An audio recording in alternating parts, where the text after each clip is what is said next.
Otra noche de jueves de retina de la Sarib en cuarentena. Hoy tenemos una noche especial porque, bueno, después de muchos invitados extranjeros van a hablar 4 reconocidos retinólogos amigos nacionales que nos van a dar un espectro en los temas que van a hablar importantes y que van a manifestar bastante discusión. Así que les pedimos que aprovechen esta jornada que va a ser muy enriquecedora para todos. Vamos a empezar con Pedro Nuova. Pedro, que nos va a hablar de un tema de actualización en de antiangiogénicos en la degeneración macular relacionada a la edad. Gracias, Pedro, y gracias a todos por estar nuevamente presentes.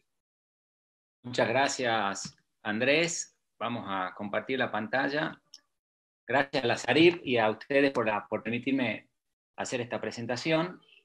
Ahí están viendo ya la clase. A ver. Ahí está la pantalla completa ya. Ya está la pantalla. A ver, bueno, ahí. Empezamos. Bueno, vamos a hablar de actualización de antiangiogénicos en la degeneración macular húmeda, desde las primeras terapias hasta la terapia actual. Antes quiero aclarar que no tengo ningún interés comercial en estos productos. La clasificación ya sabemos que tenemos la degeneración macular no neovascular seca, que es la mayoría, el 80-90% de pacientes, que produce una pérdida central leve a moderada. Y de la que vamos a hablar el tratamiento es la degeneración neovascular o húmeda, que es solo el 10 al 15% al 20% de los pacientes, y que producen estas pérdidas visuales centrales severas. ¿Por qué es tan importante? Hasta antes del 2005 no teníamos ninguna forma de tratar efectivamente estos pacientes. Ahora, a partir del 2005, tenemos la terapia antiangiogénica. ¿Qué es esto? Los antiangiogénicos son anticuerpos monoclonales recombinantes humanizados o fragmentos de estos anticuerpos, los cuales la mayoría neutralizan todas estas isoformas del VEGF-A, y entonces evitan que el VEGF se una a los receptores VEGF de la célula y produzcan la activación celular con aumento de la permeabilidad y la neovascularización. Acá quiero hacer un pequeño homenaje a César Milstein, el científico argentino que obtuvo el Premio Nobel de Medicina en 1984 por trabajar con los anticuerpos monoclonales, y si él no hubiera descubierto esto, probablemente no estaríamos hablando de esto. Y él no quiso patentar su invento, con lo cual lo hubiera hecho millonario, porque dijo que era patrimonio de la humanidad. Un gran homenaje a César. ¿Por qué es tan importante esto? Fíjense, cambió la historia del pronóstico de la degeneración macular húmeda. Antes de los antiangiogénicos, el paciente perdía lentamente la visión, y con la terapia fotodinámica era evitar a que pierda tanta visión, perdía un poco menos. A partir del nacimiento de los antiangiogénicos, del surgimiento, todas las terapias son a ver cuál mejora la visión con respecto a la otra. Vamos a empezar a hablar del bevacizumab, el pegaptanib, el primero, el Macogen, era solo para el VEGF, para una isoforma 165, el VEGF, que se dejó de usar. Entonces, el primero, vamos a hablar del bevacizumab, del Avastin. Es un anticuerpo monoclonal humanizado completo contra todas las isoformas del VEGF-A. ¿Qué es un anticuerpo? Fíjense arriba a la derecha, un anticuerpo completo es este. Tiene una fracción FC o cristalizable que está formada por 2 cadenas pesadas y 2 fragmentos Fab o sitios de unión al antígeno que tienen cada uno una cadena pesada con una fracción fija y una fracción variable en la punta, y una cadena liviana también con una fracción fija y una fracción variable en la punta. Y las 2 fracciones variables forman el sitio de unión al antígeno y le da la especificidad al anticuerpo. Esto es un anticuerpo monoclonal completo. Es un anticuerpo pesado, 149 kilodaltons, y fue aprobado en el 2004 para el cáncer colorectal metastásico. Un año después, Phil Rosenfeld decidió inyectar intravitreum un Avastin y cambió la historia de la maculopatía húmeda. Obviamente su terapia sigue siendo intravítrea, es off-label y la dosis es 1.25 miligramos. No se conoce con certeza la penetración en la retina, pero se usa mucho porque es más económico que el Lucentis, vale alrededor de $50 la dosis, y los trabajos cabeza a cabeza no demostraron inferioridad con respecto a ranibizumab. Luego, acá en Argentina hay un bevacizumab ya hecho en unidosis, que fue aprobado en ANMAT, el regulador argentino, en abril del 2018, fundamentado su autorización en este trabajo presentado en clinicaltrials.gov. Pero realmente existe polémica en nuestra comunidad oftalmológica sobre los alcances y validez de dicho estudio.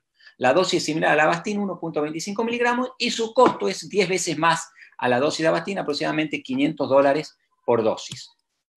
Con respecto al Lucentis, fíjense, es un fragmento Fab de anticuerpo monoclonal contra todas las isoformas de VEGF-A. Arriba a la derecha vamos a ver el círculo rojo, eso es el ranibizumab, es decir, es una sola parte, una fracción Fab de todo el anticuerpo. Por lo tanto, es 3 veces más chico que el Avastin, su peso es 48 kilodaltons, y este sí fue aprobado por la FDA específicamente para la degeneración húmeda en junio de 2006, por varios trabajos multicéntricos, el Focus, el Anchor, el Marina, Pierre y Sailor.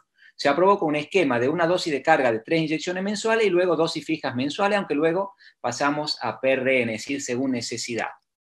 La dosis es 0.5 miligramos, es costoso, alrededor de $1.500 la dosis, y aparentemente la toxicidad es similar a la Avastin. Fíjense estos trabajos cabeza a cabeza entre el ranibizumab y el bevacizumab. Hay algunas, la mayoría de los trabajos dan un poquito más de mejoría al ranibizumab, pero estamos hablando de 2 letras de mejoría contra 1 o 2 letras de mejoría del bevacizumab también en algunos trabajos. Así que estamos dando diferencia entre ranibizumab y bevacizumab de más o menos 2 letras, lo cual es muy poco. Por eso decimos que no hay inferioridad de una droga con respecto a la otra en los trabajos cabeza a cabeza. Vamos a hablar luego de otra droga importante que es el aflibercept. Fíjense el aflibercept. Es una proteína de fusión recombinante. Arriba a la derecha, ¿qué significa? Tiene una fracción cristalizable humana y las 2 fracciones Fab son receptores de VEGF-1 y 2, que se unen con mayor afinidad no solo al VEGF-A, sino a otro factor que es el factor de crecimiento placentario. Entonces, estos trabajos pivotales fueron el VIEW-1 y el VIEW-2, que demostraron que los resultados anatómicos y funcionales eran similares entre el aflibercept cada 2 meses contra el ranibizumab mensual, con perfil de seguridad similar. Entonces, con estos trabajos, la FDA lo aprobó para edema húmeda en el noviembre de 2011, con una dosis de carga de 3 inyecciones mensuales y luego cada 2 meses. La dosis recomendada es de 2 miligramos y el costo es similar al Lucentis, $1.500 la dosis. Fíjense cómo lo estamos usando. Lo estamos usando en el régimen tratar y extender. ¿Qué es esto? Es dar una inyección mensual hasta secar la mácula y luego ir prolongando esa inyección, algunas ramas cada 2 semanas u otra rama cada 4 semanas, mientras el paciente esté seca la mácula. Ahora, si el paciente tiene una recaída, hay edema en la mácula, se retrograda 2 o 4 semanas la inyección, o sea, se acorta ese periodo en 2 o 4 semanas. Para eso existe el trabajo, el ALTER, que fue un estudio clínico japonés reciente de fase 4 randomizado y multicéntrico, que fíjese, los intervalos fue mínimo y máximo fueron entre 8 y 16 semanas, con una rama que ajustaba cada 2 semanas y otro cada 4 semanas. Entonces decimos, fíjense abajo la conclusión, que es el aflibercept intravítreo es seguro y eficaz para la degeneración macular húmeda en régimen de tratar y extender, ajustando cada 2 o cada 4 semanas a lo largo de 2 años. Y es lo que estamos haciendo hoy, a usar el tratamiento en régimen de tratar y extender. Fíjense ahora otras drogas, estas son las aprobadas. Vamos a ver drogas más nuevas. El brolucizumab. ¿Qué es esto del brolucizumab? Fíjense, el brolucizumab es un fragmento variable de cadena simple humanizado. ¿Qué es? Si nosotros nos fijamos acá en el anticuerpo de la derecha, este es un anticuerpo anti-VEGF completo de conejos. Una fracción Fab de esa está formada por una porción, una cadena pesada que tiene una porción fija en la base y una porción variable en la punta, y una cadena liviana igual, una porción fija y una porción variable en la punta. El brolucizumab es tomar estas 2 fracciones, las 2 puntas de una Fab, es decir, tomar las 2 fracciones variables de la cadena pesada y liviana humana y agregarle estos cositos rojos, estos triangulitos rojos que son la región de unión antigénica. O sea, sobre una base humana de cadena variable, yo, pesada y liviana, le agrego un sitio de unión antigénico del anticuerpo del conejo y se forma este brolucizumab. Por lo tanto, es la mitad de un Lucentis. El Lucentis era 48 kilodaltons, esto mide 26 kilodaltons, con una vida media de 5.6 días. Acá vamos a comparar los anti-VEGF. El bevacizumab, dijimos, es un anticuerpo completo con una fracción FC y 2 Fab, pesado, 149 kilodaltons. El aflibercept también es completo, pero tiene una fracción FC con 2 receptores VEGF-1 y 2, con alrededor de 100 kilodaltons. El ranibizumab es una fracción Fab solamente, por lo tanto tiene 48 kilodaltons. Y el brolucizumab es esta parte de la punta del ranibizumab, por lo tanto es la mitad del peso de un ranibizumab, mide 26 kilodaltons, con una dosis clínica de 6 miligramos. Para probar la eficacia del brolucizumab se hizo el HOC y el Harrier, que comparaban 3 y 6 miligramos de brolucizumab cada 8 y cada 12 semanas contra el aflibercept cada 8 semanas. El HOC, que eran 3 y 6 miligramos, no demostró mejoría entre uno y otro, o sea, no inferioridad, mientras que sí, en el Harrier, que era solo 6 miligramos de brolucizumab, demostró una mejoría de agudeza visual con respecto al aflibercept.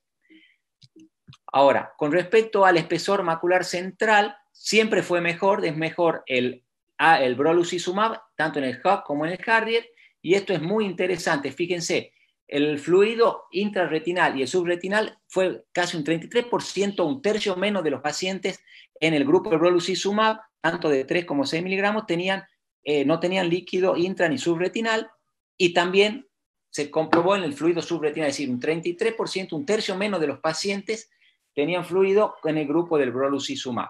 Entonces, para resumir, decimos que las conclusiones de Hogg y el Harrier, el brolucizumab obtuvo mejores resultados visuales y anatómicos que el aflibercept a la semana 96, e incluso obtuvo mayor porcentaje de pacientes libres de fluidos y de visitas consecutivas libres de fluido que el aflibercept, con un perfil de seguridad similar.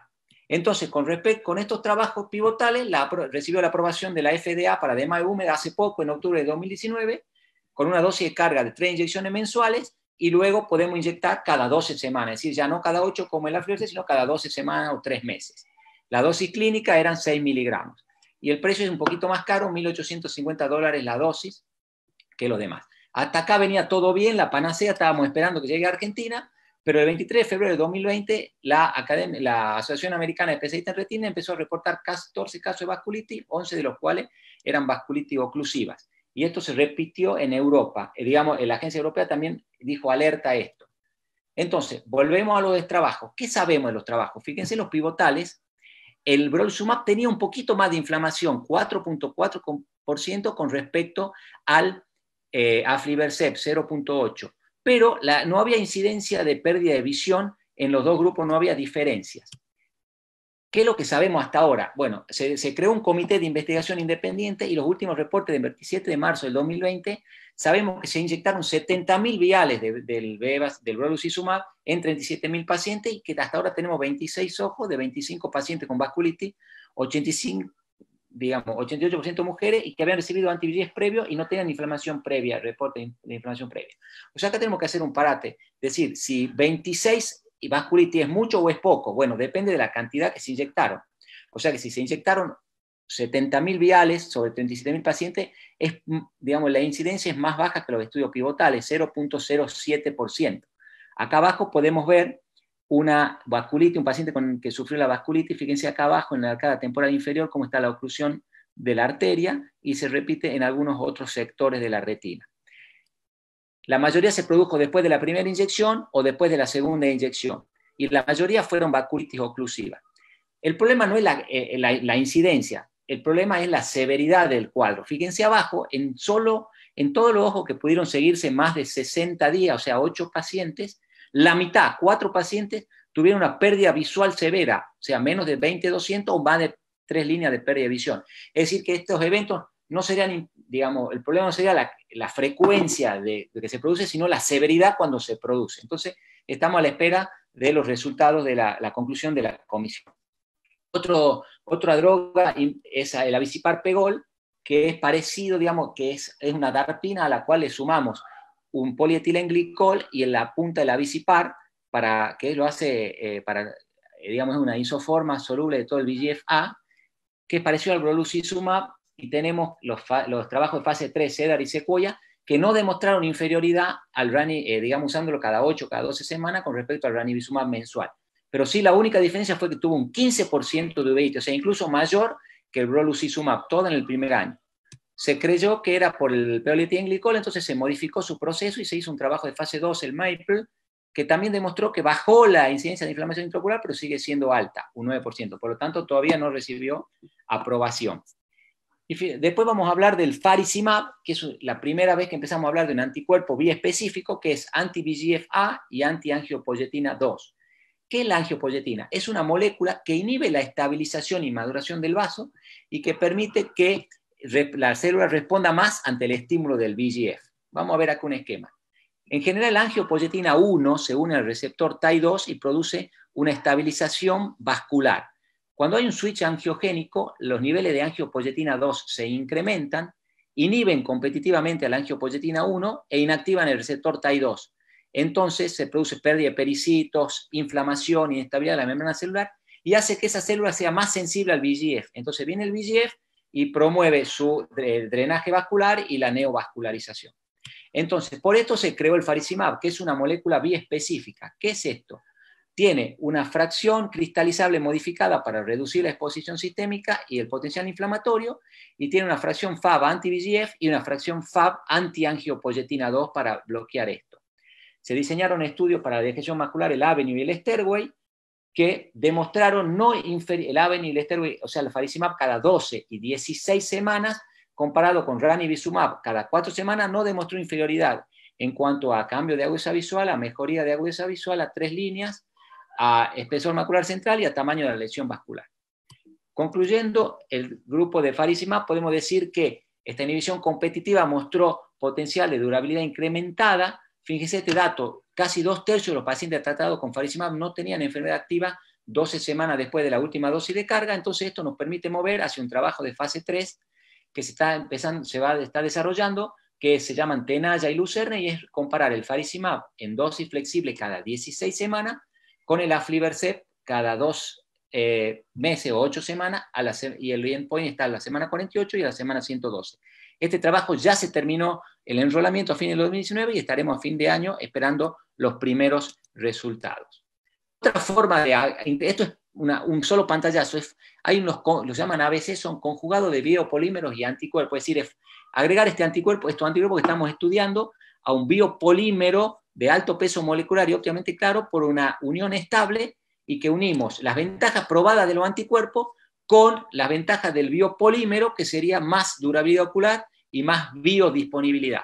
Además, fíjense, podemos hacer este biopolímero que sea monoespecífico, cuando lo unimos a un anticuerpo monoespecífico, como por ejemplo el KS1-301 que inhibe el VEGF, o un biopolímero biespecífico que es un anticuerpo biespecífico unido al polímero, por ejemplo anti-VEGF y anti-interleuquina 6 para enfermedades con alto componente inflamatorio, o un triespecífico que a este anticuerpo biespecífico le agregamos un biopolímero que está embebido con cientos de copias de drogas chicas de pequeña molécula que pueden ser para enfermedades multifactoriales como la degeneración macular seca y el glaucoma, y esto está en investigación.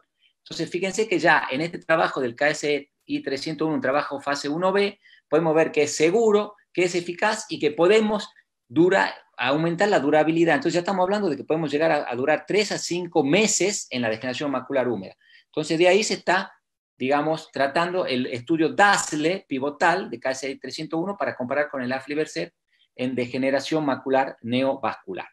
Y finalmente vamos a hablar un poquito de terapia génica en la degeneración macular, que es lo último, lo que se viene. Nosotros, si nos acordamos que la primera terapia génica de cualquier cosa en medicina aprobada para FDA fue justamente una terapia ocular, el boretigen subretinal, llamado Luxturna, que se usa para la distrofia retiniana asociada a la mutación bialélica RPE65. Cuando hablamos de terapia génica, podemos hablar de dos cosas distintas. Hablamos de terapia de reemplazo genética, que es un vector viral con un gen adentro que se une a la membrana celular e inyecta el gen en el núcleo celular y se produce la proteína específica. Es lo que más se está desarrollando, el más avanzado. Pero hay otra terapia que es la terapia de edición genética, que fíjate, usa una guía ARN, que es similar a una parte del ADN objetivo que está dañado, y esa guía ARN viaja con una enzima llamada Cas9, que la enzima corta la parte del gen como si fuera una tijera y hace que la ARN guía se inserte ahí y produce una modificación del gen enfermo y transformándola en gen sano. Finalmente, entonces tenemos que la terapia génica, vamos a hablar de dos nada más, el REGENXBio, que es una inyección subretinal que está más avanzado, fase 1-2A, o el Adverum es intravitro, y hay otra que es el Emera Bioscience, que es intravitro también para producir CD59. Fíjense acá, La terapia más avanzada es la REGENXB o RG314, que usa un vector a virus adeno asociado 8. ¿Por qué 8? Porque la Luxturna usaba el adenoviral 2, pero ahora el 8 es más eficaz para su liberación en el epitelio pigmentario. Entonces usa un vector viral en el cual lleva un gen que se une a la célula y en el núcleo celular ese gen produce una proteína anti-VEGF Fab, es decir, como si fuera un ranibizumab. Este trabajo incluso, fíjense, usó pacientes que en los últimos 8 meses habían requerido 4 o más dosis de ranibizumab y que habían respondido parcialmente al ranibizumab. Entonces se inyectaba este gen subretinalmente y se hacía el control al 26 semanas, 54 y 108 semanas, pero tenían una inyección de rescate si era necesario de anti-VEGF. Se hicieron 5 cohortes de dosis cada vez mayores de estos genes y se hace una vitrectomía y una inyección subretinal del gen RX314, igual que el boretigen, digamos, que el Luxturna. En resumen de esto, tenemos que ver que este gen fue bien tolerado, demostró una eficacia durable a los 2 años, con mejoría de la agudeza visual y espesor retinal estable. Fíjense esto, el 73% de los pacientes de la cohorte 5, o sea, la que más dosis tenía, quedó libre de inyección anti-VEGF a los 9 meses. Es muy importante. La expresión de la proteína a los 6 meses fue igual, es una expresión dosis dependiente, o sea, dependiente de la dosis del gen recibido. Lo que tenemos claro es que la vía subretinal es la más estudiada y efectiva hasta el presente, pero que también existen otras vías como la vía supracoroidea, que está en desarrollo, y por último podemos ver este último trabajo que está en fase 1, el OPTIC, ¿qué hace? Que usa una terapia génica con un virus adeno asociado con una cápside modificada que permite inyectarlo no subretinalmente, sino intravítreo, y que lleva un gen promotor de aflibercept. Es decir, es que en vez de inyectar aflibercept intravitro, inyecto un gen, una cápside viral que lleva un gen promotor del aflibercept que va a ir a la célula del epitelio pigmentario y va a producir aflibercept. Fíjense este trabajo, tomaron 6 pacientes que ya habían recibido múltiples inyecciones en los 12 meses previos. Fíjense, muchos recibieron bevacizumab o aflibercept o ranibizumab, y a partir del día en que recibieron la inyección intravítrea de este virus atenuado con este gen, no recibieron ninguna dosis de rescate más durante 12 meses. Entonces esa sería la ventaja de la terapia génica, inyectar una sola vez el gen que produciría el anticuerpo en las células de la retina. Entonces, como conclusión, podemos decir que la degeneración macular húmeda se trata con antiangiogénicos. El bevacizumab multidosis y unidosis son muy usados básicamente por el costo y porque parecen tener similar efectividad y seguridad que el ranibizumab y el aflibercept, pero realmente faltan trabajos comparativos serios. Hasta ahora el ranibizumab, el aflibercept y el brolucizumab son los anticuerpos aprobados por la FDA y nosotros tratamos de usarlo en régimen de tratar y extender. Estamos esperando con atención el informe del comité de revisión sobre la inflamación severa del brolucizumab y también estamos esperando el resultado del estudio fase 3 del anticuerpo biespecífico faricimab. Pero tenemos que saber que existen varias moléculas más en investigación y que el futuro de la terapia génica es promisorio para optimizar el resto del paciente mientras reducimos la carga del tratamiento, que es lo que estamos buscando hoy. Muchas gracias por su atención. Gracias, Pedro. Y hay algunas preguntas. Empezamos, tenemos 5 minutos para preguntas. Pedro, ¿te paso una pregunta? Sí. ¿Vos te harías un brolucizumab ahora o no? No. ¿No? No. La verdad que dejo de compartir pantalla, ¿no? Ahí está. Mirá, Ezequiel, la verdad que hoy no. Realmente, si antes del 23 de febrero hubiera dicho, buenísimo, ya tenemos una droga que dura 3 meses, espectacular. Sí. Después cuando empezó esto, digo, no, bueno, esperemos la evolución. Cuando estoy viendo, viste esto que de marzo, del último trabajo que vi de la comisión de revisión, dicen, bueno, no, incluso la inflamación es menor la dosis, la frecuencia de lo que dicen los trabajos. Pero el problema no es, el problema es la severidad, digamos, la bronquiolitis oclusiva. Claro. Entonces, yo creo que yo no me pondría, esperaría a ver cómo evoluciona, ¿no? ¿Qué dice la comisión? Yo creo que una molécula fantástica, vos viste cómo la hicieron, todo manipulado, espectacular, pero bueno, una cosa es los trabajos y otra cosa en la vida real, ¿no? Sí. Sí. Está bien, esa es la pregunta. Y hay, yo creo que va a haber, digamos, viste que hay drogas hasta parecidas, como la Biciparpegol, que también dan inflamación y que están buscándole cuál es la causa de la inflamación, ¿entendés? Yo creo que vamos a llegar al momento de que las drogas van a ser, son fantásticas, pero van a ser mucho mejores.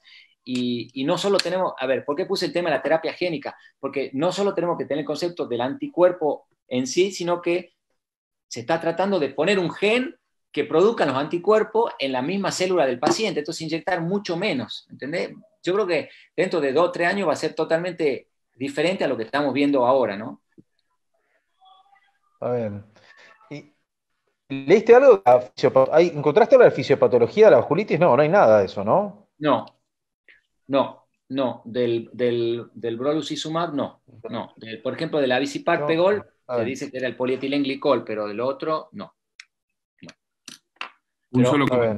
Pedro, un solo comentario. No sé, Leonora, si hay otra pregunta del... Un solo comentario.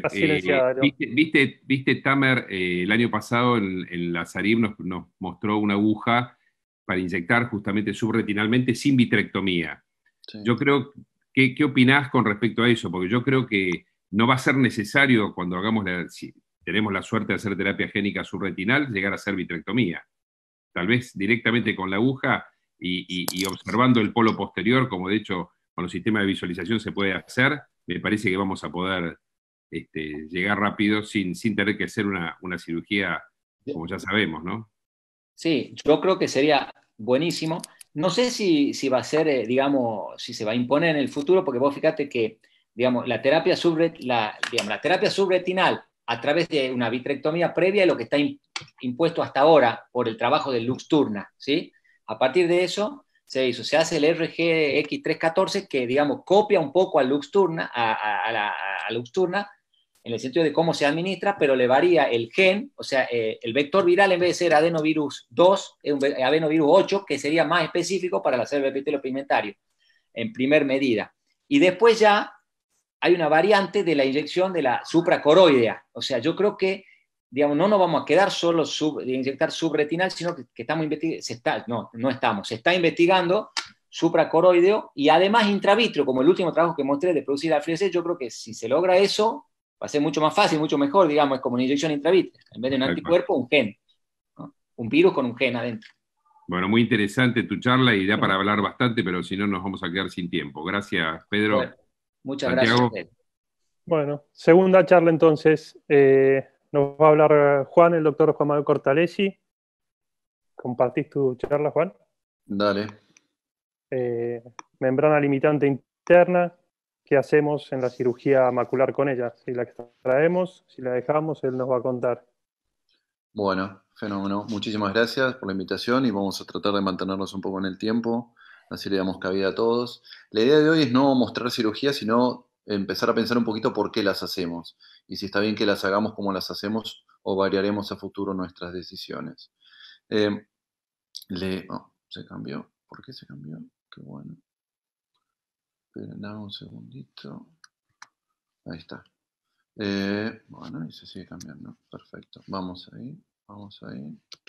Bueno, ¿y ahora por qué no funciona?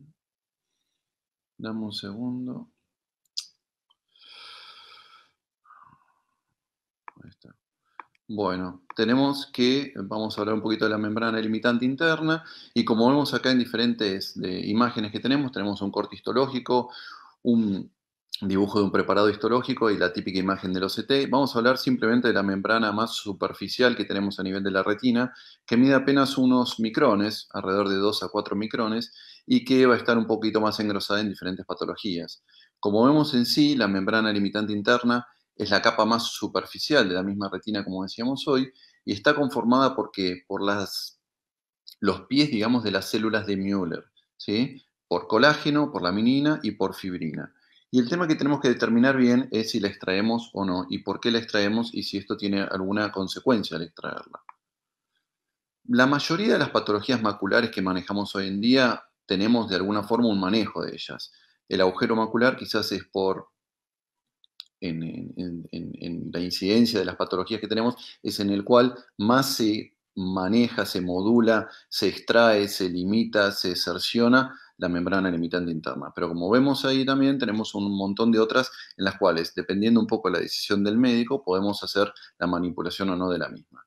Tenemos en el Packer macular, el edema macular, la retinosquisis, desprendimiento de retina, PBR y otras patologías que vienen al caso, pero son de menor incidencia. Entonces, ¿por qué realmente hacemos o por qué procedemos a la extracción de esta membrana limitante interna? Como vemos acá, tenemos que se decidió la extracción de ella un poco, digamos, por llamarlo así, medio de casualidad, ¿sí? Porque se veía que mejoraban los resultados de las cirugías maculares. Pero ¿eran estas las cirugías maculares de hoy en día que realizamos? No. La primera extracción de la misma se realizó en un paper, sale publicado ahí como ven en la pantalla, en el año 1994, por Morrison y Kuhn, donde hablan de la extracción en casos de hemorragias, de quistes hemorrágicos maculares. Y luego recién en el año 2003, Pevin, Dagel y Jardap muestran este trabajo que fue publicado en Ophthalmology, donde hablan de que la extracción de la misma en una patología de Packer macular realmente tiene una buena mantención de la estructura anatómica de la retina, o sea que no hay efectos deleterios como vemos ahí abajo al final en la conclusión del trabajo. Entonces un poco a partir de esto se empieza a traspolar a otras cirugías maculares. Si nos vamos un poco a ver en detalle cada una de las cirugías maculares, vamos a tener que en el caso de los agujeros maculares vamos a tener ítems o puntos a favor de la extracción o modulación de ella y algunos que no son tan así. ¿Qué tenemos a favor? Que realmente el tema de la extracción de la misma ha elevado el porcentaje de éxito de una sola cirugía, de un solo procedimiento quirúrgico, casi a llegar hasta el 95% de todos los trabajos modernos que tenemos en cuanto al agujero macular. Esta es con respecto a que si la sacamos completamente, si sacamos una parte, si la liberamos la tensión y dejamos que la membrana se apoye sobre el mismo agujero, si la plegamos sobre la misma, o si traemos desde afuera, ya una vez habiendo realizado toda la extracción, como para usarla de andamiaje. Esto hace que en algunos cuadros, sobre todo, por ejemplo, en los cuadros miopes altos, el peeling parcial que se postula sobre la movilidad de la misma retina haga que la membrana limitante interna cumpla un fenómeno de tamponaje sobre este agujero y facilitaría la renovación de las estructuras maculares centrales. Pero también tenemos ítems en contra de lo mismo. ¿Sí? ¿Por qué? Porque podemos producir un desgarro de la retina cuando movilizamos esta misma, ¿sí? Podemos producir un sangrado. Tenemos que tener en cuenta que las tinciones maculares o las tinciones retinales que utilizamos tienen cierto grado de toxicidad. Hay un cierto grado de atrofia retinal post utilización de las tinciones o en algunos casos de estas cirugías, sí. Y aparecen también fenómenos estructurales que empezamos a ver en el tiempo. Empieza a aparecer en algunos trabajos a partir del año 2001 una dehiscencia de la capa de las fibras superficiales de la retina, ¿sí? Y esto también infiere que puede haber en algunas alteraciones a nivel de las células ganglionares por extracción de las células de Müller. Las células de Müller y las ganglionares tienen una unión de cierta forma estructural en la retina que al traccionar de unas podemos dañar la otra. Y esto se comprueba con alteraciones en la microperimetría o en los estudios de electroretinograma. Pero obviamente en el manejo del agujero macular es muy a favor del manejo de la misma, de la extracción, modulación, cercenarla, movilizarla, usarla de andamiaje, así que estaríamos todos a favor de seguir haciendo estas técnicas con este alto índice de cierre del agujero y ganancia de la agudeza visual. Vemos acá varios trabajos, ¿sí? Donde se postulan la aparición de estos fenómenos, ¿sí? Tenemos acá en el trabajo de arriba a la izquierda de Carlos Mateo, donde postula la aparición de este fenómeno de Dunfield, ¿sí? Sobre todo que se ve en el ENFACE OCT. También vemos el trabajo de abajo de Tayodani del año 2012, donde habla de la alteración de la retinibilidad sensorial de la retina, ¿sí? Pero sabemos, como les decíamos hoy, que todos los trabajos postulan un alto índice de cierre de estos agujeros, entonces estamos a favor de que esto se siga haciendo. Vemos acá las imágenes donde se mostraban en estos mismos trabajos de la alteración de estas imágenes de superficie que se ven mejor en el ENFACE OCT, de estos como canales, estos surcos que tenemos acá, donde está esta flecha abajo a la derecha, ¿sí? O acá en la imagen más inferior, donde se altera la estructura de las fibras retinales y que esto persiste en el tiempo. Este paciente de arriba a la izquierda vemos que tenemos la formación de estos surcos superficiales que luego al cabo de casi los 2 años están presentes aún. Pero acordémonos, como les decía, que produce alteraciones del electroretinograma, como ahí postula el trabajo de Terasaki. Muy bien. ¿Qué pasa en el tema de los Packer maculares? Muchas de estas cosas que vimos en el agujero macular se repiten, pero a veces muchos de los que lo postulan, el extraer la membrana, es para disminuir la reincidencia de los mismos a posteriori en la cirugía. Vemos ahí la estadística que podemos obtener de la revisión de algunos trabajos, en el cual los Packer maculares reaparecerían en aquellos cuadros de vitrectomía con extracción de la membrana limitante interna en un 3% en aquellos que lo hicimos. Y si no lo llegamos a concretar, en alrededor de un 10%. Pero de este 10, solamente el 3% debe ser reoperado para tener una huesa visual target que teníamos en mente, o sea que realmente la casuística de reincidencia de un Packer importante, si no extraemos la membrana, es muy baja. Pero además, tenemos otro ítem que aparece, que es que realmente no cambia la agudeza visual final. Más allá de producir un montón de alteraciones, como vimos en el agujero macular, ¿sí? Acá aparecen algunas otras propias de esta patología, que sería, por ejemplo, la aparición del edema microcístico, una maculopatía retrógrada, que tendría cierta correlación con una potencial futura degeneración nerviosa. Así que tendríamos que tener cuidado con estos pacientes, repensar realmente si vale la pena tenerlo como una medida estandarizada de la extracción de las membranas en los casos de los Packer maculares. Vemos acá un montón de trabajos donde vemos que no solamente, como dijimos, en el cuadro de los agujeros maculares se formaban estos dimples o estos dehiscencia de la fibra, los Dunfeld de la superficie retinal, sino que también vemos en la extracción de los Packers cómo se están formando en estas imágenes. ¿Sí? Y vemos a continuación, bien, un montón de trabajos, algunos metaanálisis, otros reviews, donde postulan rever un poco la posición de la extracción de la membrana limitante interna de rutina en los cuadros de cirugía macular, de Packer macular con extracción de la misma.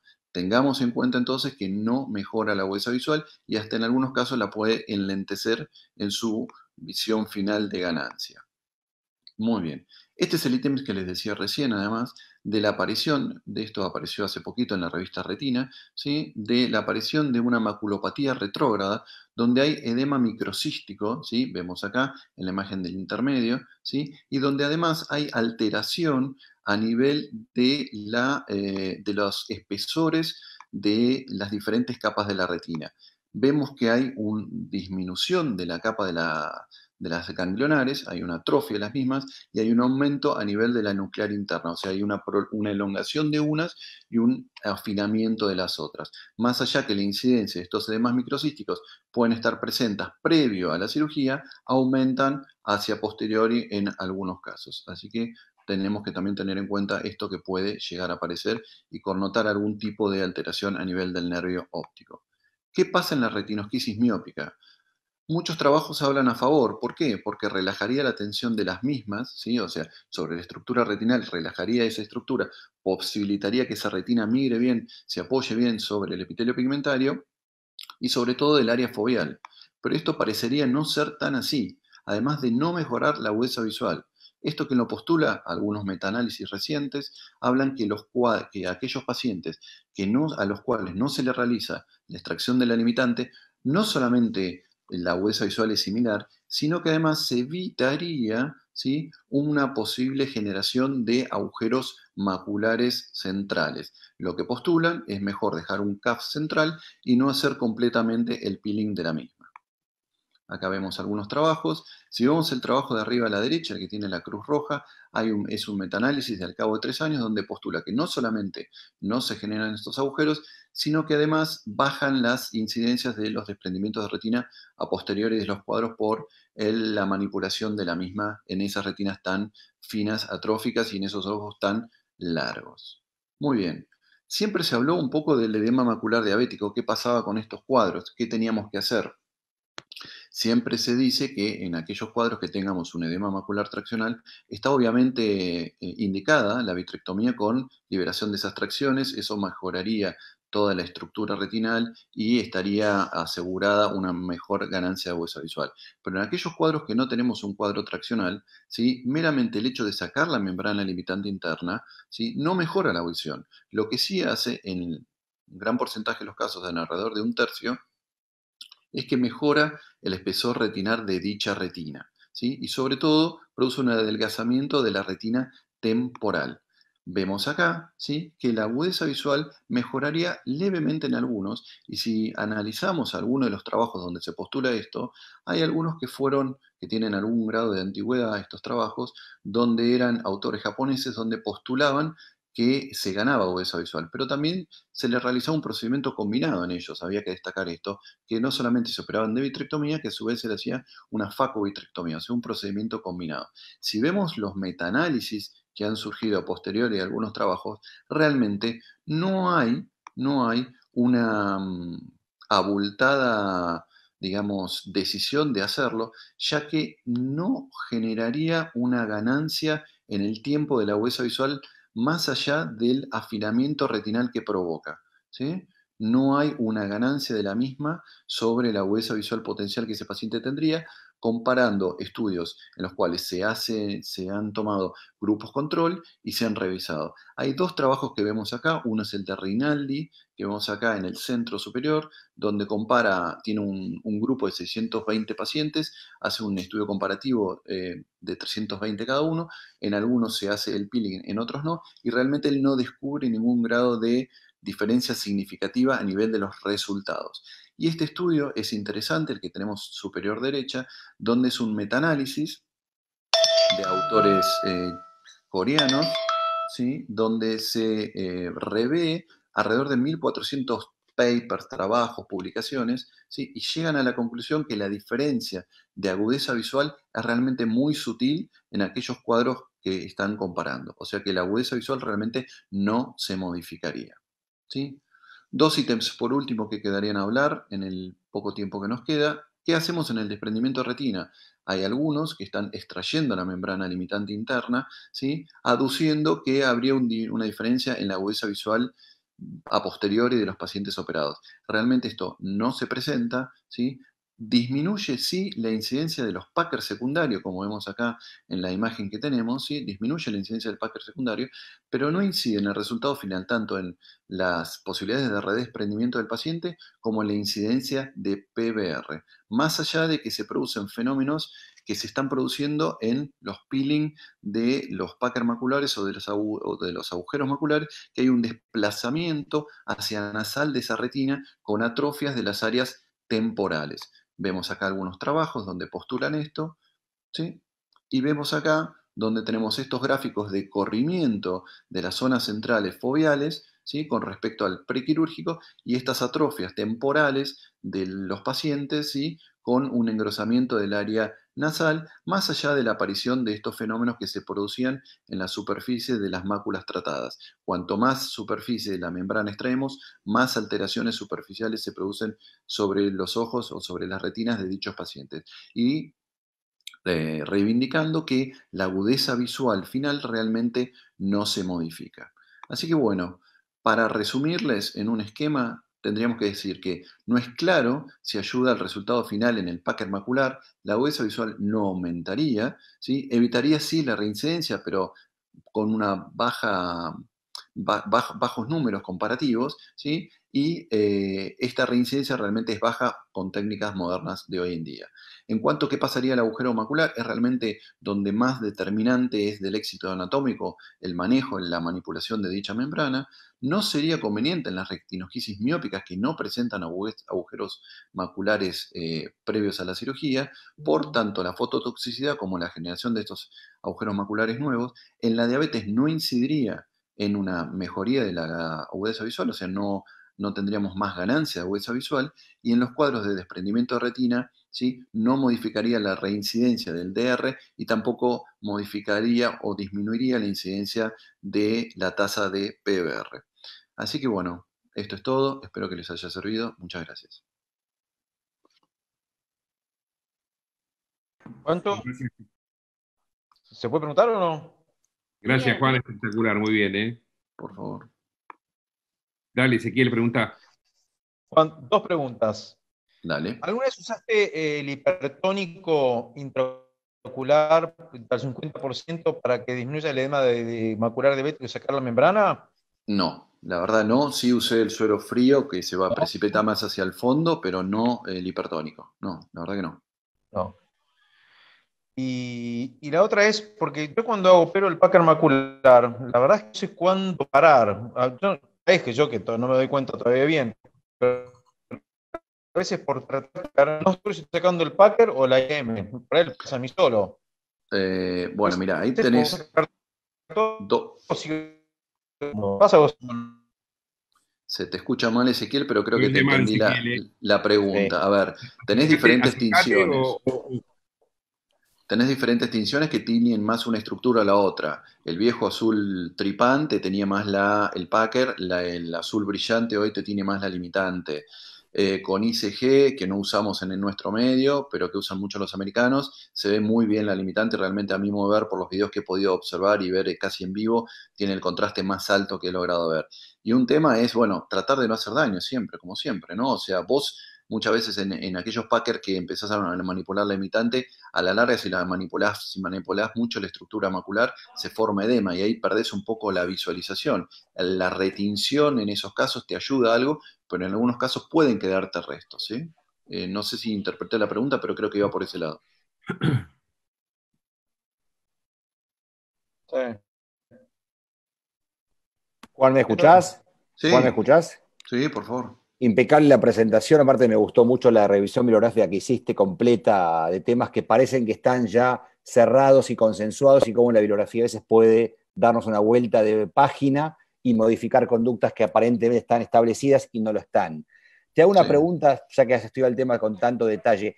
¿Qué has leído sobre los hallazgos del OCT angiography en el plexo capilar superficial en la cirugía de la membrana epirretinal cuando uno opera la membrana limitante interna versus cuando uno opera la membrana limitante interna? ¿Qué has podido leer? No, lo único que yo recuerdo haber leído, que no lo he leído ahora, es que te distorsiona un poco la arquitectura, pero nada más, y que te puede aumentar un poco algún tipo de filtración presente, pero no leí nada más en detalle, digamos. Bien, ¿sí? bien. No sé a qué apuntás con la pregunta puntual, No, que hay trabajos que han publicado que aparentemente el pelaje o la cirugía de la membrana epirretinal hay cambios en el plexo capilar superficial, sí. no así en el profundo. No. También pueden modificar la zona de la faz, achicar o agrandar la faz, y esto se encuentra en hallazgos de OCT angiography, no en OCT de ahí lo veíamos en la última parte de la presentación donde se mostraba, ¿sí? En los desprendimientos de retina que hay todo un movimiento de los plexos, ¿sí? Se mueve el superficial con respecto al profundo y hay un desplazamiento de la misma, ¿sí? Lo que a mí me llamó la atención es que yo no lo había leído con anterioridad, era toda la movilización de la retina que hay en la patología que sea, se moviliza, tanto esté íntegra la mácula, o sea, que no tenga un agujero como si lo tuviera, hay toda una movilización y hay un engrosamiento más importante, o sea, toda la retina se mueve más hacia nasal y se produce un engrosamiento del sector nasal y una atrofia o afinamiento del sector temporal por sobre el otro, ¿no? Perfecto, impecable, Juan. Gracias. Juan, un comentario.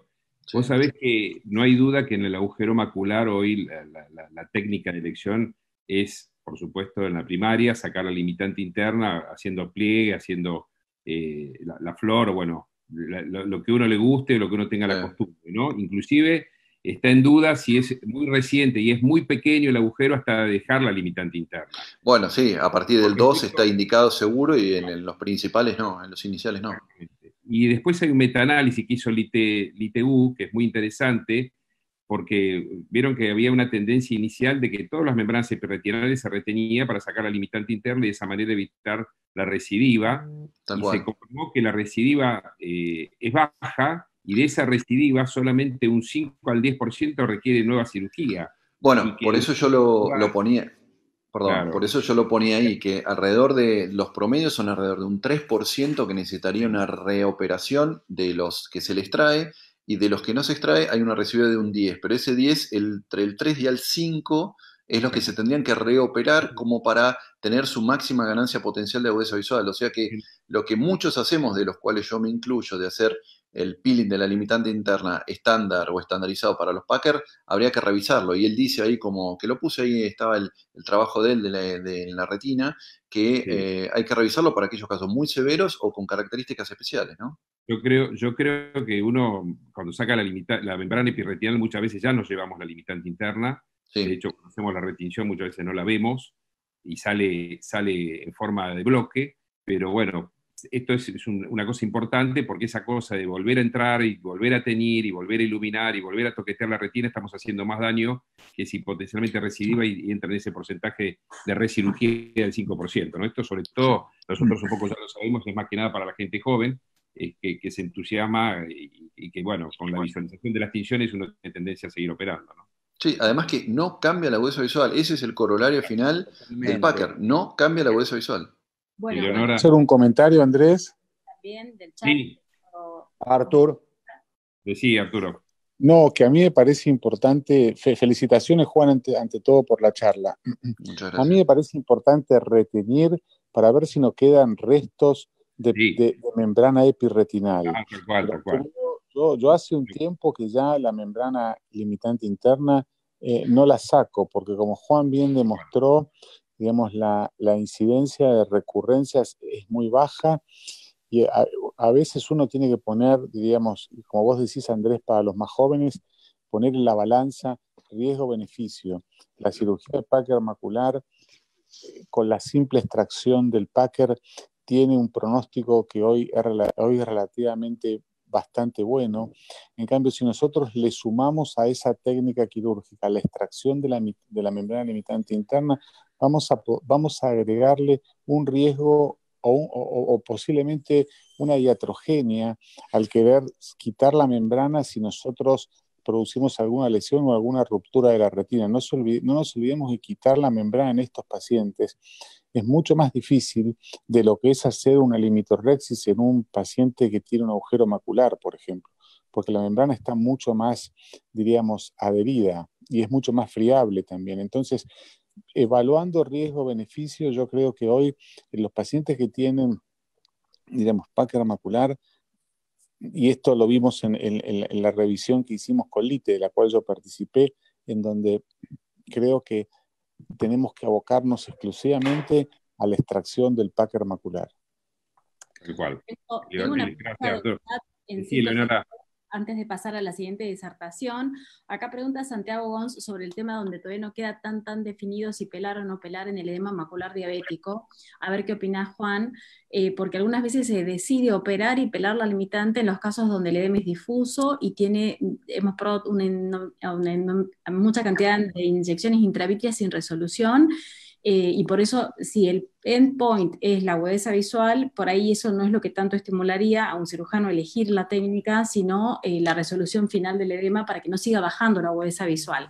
¿Qué pensás al respecto? El tema de lo que yo pude leer, más allá de lo que uno piensa, es que la realidad es que la agudeza visual no te cambiaría por el hecho de hacerle el peeling. Lo que te cambia en sí, digamos, la agudeza visual apuntan más a la total remoción del vitrio, la total remoción de la hialoides, la liberación de citoquinas inflamatorias sobre la superficie macular, el aumento de la permeabilidad de la oxigenación y en algunos casos que le hacen concomitantemente una cirugía de facomulsificación y eso aclararía más todavía la transparencia en los medios. Pero no está demostrado. Sí, lo que se demuestra es que hay un afinamiento de la retina, ¿sí? Casi en un 30%, como ahí yo mostraba en el slide del Power. Pero no hay una diferencia significativa y en algunos casos, que no son los más, hasta aclaran que se puede destechar la zona macular en algunas zonas quísticas muy atróficas y esto producir una pérdida potencial de futura ganancia potencial de la misma, ¿no? O sea que estamos haciéndole un efecto adverso casi. En casi todos esos trabajos, digamos, Juan, la revisión, digamos, de quitar la membrana limitante interna en los pacientes diabéticos está hecho en pacientes refractarios al tratamiento médico, en donde Por supuesto. Cuando el paciente tiene un edema macular refractario al tratamiento médico, lo único que se vio es que la recuperación realmente de estos pacientes, como vos dijiste, es anatómica, porque hay una teoría que es la teoría oncótica, que habla, diríamos, que en los pacientes diabéticos está engrosada en 2 o 3 veces más el espesor de la membrana limitante interna. Entonces se modifica la permeabilidad y se retiene el líquido en el espesor retinal. Entonces la cirugía lo que haría sería modificar la estructura anatómica de la retina, pero en todos esos pacientes, en ninguno se vio mejoría de la agudeza visual, porque son pacientes tratados, digamos, no son pacientes de tratamiento naif del edema macular, sino son pacientes que han tenido ya bastante rodaje en el tratamiento de su edema macular. Bueno, yo ahí ponía, 2 minutos, ahí ponía un review del grupo de los coreanos donde decían 1400 papers y comparando específicamente eso, ellos llevaban esa conclusión. O sea, sacaban toda la casuística que podría incidir, así que específicamente no llegaban a un mejor resultado de agudeza visual. Sigamos, chicos, para no gracias. quitarle tiempo a las dos presentaciones que siguen, que si no nos podemos quedar un rato largo. Sigue entonces Susi, la doctora Susana Cura, con un tema desafiante, creo que es el cuerpo extraño intraocular. Así que arranca Susi. Gracias, Santi. Bueno, buenas noches. Ante todo quería decirles, a mí me gusta hablar mucho de trauma porque es una de las causas consideradas como la primera causa de ceguera unilateral en el mundo, hasta incluso la pérdida del globo ocular. La complicación del trauma más frecuente son las cataratas, el 50%, y la más grave son las endoftalmitis. Y el cuerpo extraño intraocular, en este caso, son un par que quiero compartir con ustedes por lo un poco extraño de su presentación.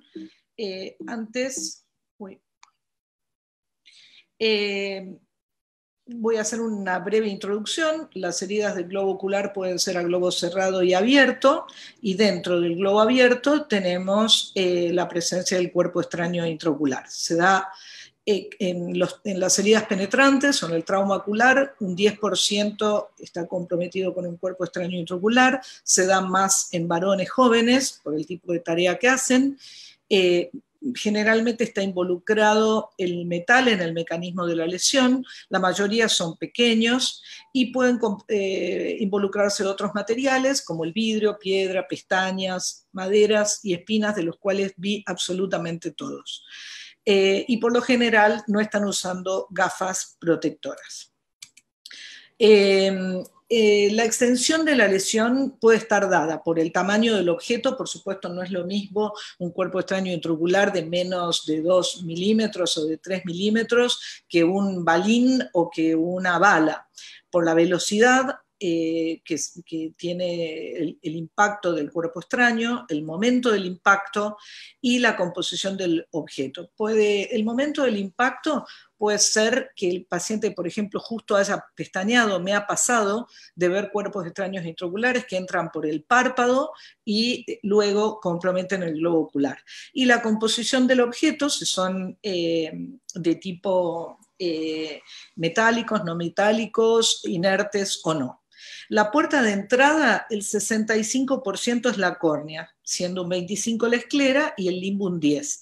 Pero la localización final, fíjense que la mayoría es la cavidad vítrea con un 61% y en degradé cámara anterior, retina, cristalino y órbita. Es súper importante que le preguntemos al paciente cómo ocurrió, qué estaba haciendo el paciente cuando ocurrió, si, por ejemplo, tuvo un accidente de tránsito, o estaba martillando, o estaba agitando un cable, cuándo ocurrió, si fue tratado previamente, cuándo ocurrió, por supuesto, si es de reciente data, o podemos inferir que ya ha pasado tiempo, si fue o no tratado, y de acuerdo a este interrogatorio, que es importantísimo, vamos a podernos orientar al tipo de cuerpo extraño. Dentro de estos tenemos orgánicos e inorgánicos, dentro de los orgánicos, vegetales y animales, y los inorgánicos pueden ser metálicos y no, e inertes y activos, siendo los metálicos los que llevan el mayor porcentaje. Dentro de los inorgánicos inertes tenemos la porcelana, el aluminio, el plástico, la madera, son inertes. Y dentro de los activos, todos los que son metales, hierro, cobre, bronce, con su distinto grado de toxicidad y actividad. Dentro de los metálicos, a su vez, que hemos dicho que estimativamente son el 93%, el 86% son magnéticos y un pequeño porcentaje no son magnéticos. Ahora, cuando nosotros hacemos el examen ocular, tenemos que determinar si se ve o no se ve el cuerpo extraño intraocular. Si se ve, lo podemos lograr ver a través de la biomicroscopía o a través de la oftalmoscopía binocular indirecta. Así, en la biomicroscopía podemos ver en el cristalino, como es el caso de en estos ambos casos. Acá, aparte de ver el cuerpo extraño claramente en el cristalino, vemos la alteración de la pupila con ruptura del esfínter. En este caso vemos unas pestañas, y en este caso vemos un cuerpo extraño que estaba debajo del párpado, o sea que si nosotros no rebatimos el párpado, no lo deslizamos, sobre todo el párpado superior, porque es donde puede estar metido, les dije que muchas veces puede pasar a través del párpado y atravesar el párpado si la energía cinética o el tamaño del cuerpo extraño es arriba de 4 milímetros, atraviesa el párpado y después puede atravesar la esclera y llegar a la parte posterior. También lo podemos detectar, como en este caso, por ejemplo, que estaba en la cámara anterior, en el ángulo. O en este caso, que lo estamos viendo, este es un cuerpo extraño ya un poco más antiguo, que lo vemos enclavado en la cámara anterior. También podemos no verlo, pero tener una sospecha del cuerpo extraño, como en este caso, que tenemos una herida escleral, sospechamos que, y haciendo el interrogatorio que estaba haciendo el paciente, que puede haber un cuerpo extraño intraocular. O acá que tenemos la pupila discórica con una liberación de pigmento y una catarata traumática. O acá, por ejemplo, que también vemos que no vemos que está herida la conjuntiva, vemos la conjuntiva roja, pero vemos la discoria pupilar. También el hecho que tenga un Seidel positivo, por supuesto, ya nos está marcando la posibilidad, la gran posibilidad que pueda tener algún fragmento de un cuerpo extraño adentro. También lo podemos ver a través de la oftalmoscopía binocular indirecta, si no tiene una gran hemorragia vítrea, como en este caso, que vemos un fragmento de metal con un edema. Es muy común esta presentación con un edema fresco, reciente, con un edema alrededor y con una hemorragia vítrea. Ahora, si no se ve el cuerpo extraño, vamos a tener que acudir a los exámenes complementarios, dentro de los cuales los principales son la radiografía, la tomografía, la ecografía y la UVM. La radiografía, la ventaja que nos da es que es accesible en cualquier hospital, a cualquier hora, a un paciente le pueden hacer una radiografía de frente y de perfil. La tomografía computarizada es un poquito más de alta complejidad, no todos los hospitales la tienen, una radiografía la tiene un hospital en La Puna tal vez, pero tal vez no tienen una tomografía. Esta tomografía, cuando la pedimos, tienen que ser cortes axiales y coronales cada 2 milímetros, porque puede ser un cuerpo extraño muy pequeñito que no lo podamos ver. La ecografía y la UVM. Acá tenemos, por ejemplo, una radiografía de frente y de perfil, se ve el pequeño cuerpo extraño y se ve allí. Pero, ¿qué no nos da? Y acá también tenemos un gran cuerpo extraño, pero este pequeño también lo detectó. Es metálico, entonces lo detectó. Pero lo que no nos da la radiografía tiene una detección regular y una localización regular. Detección regular porque a veces si es muy pequeño se superpone con las otras zonas radioopacas que pueden ser los huesos o el borde de la órbita, y la localización no nos dice exactamente dónde está. En cambio, una tomografía, si bien es un examen complementario de más alta complejidad, está en hospitales un poco más grandes, tiene una excelente detección y una excelente localización. Por ejemplo, acá vemos exactamente que el cuerpo extraño está anterior, acá vemos que está inferior, acá vemos que está en el polo posterior y nos orienta muy bien el tamaño y cómo está y si está involucrando o no la pared posterior y perforando la pared posterior. Acá, por ejemplo, casi podemos adivinar sin ver el paciente que debe estar cerca del cristalino, o acá que está bien en el polo posterior.